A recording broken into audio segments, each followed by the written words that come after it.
సెలయేళ్ళు పారుతుంటే ఓ పిల్ల ఎరగులుగుతుండే లోన నదులన్నీ కలిసినట్టు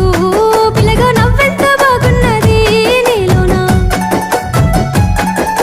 గాజుల సప్పులు గలుగల్లు మోగంగా గజ్జెల పట్టీలు గంటేసి ఆడంగా వరిగడ్డి మోపు ఎత్తి ఓ పిల్ల వయ్యారి నడుము పవే ఈ వేళ సిగ్గు సింగ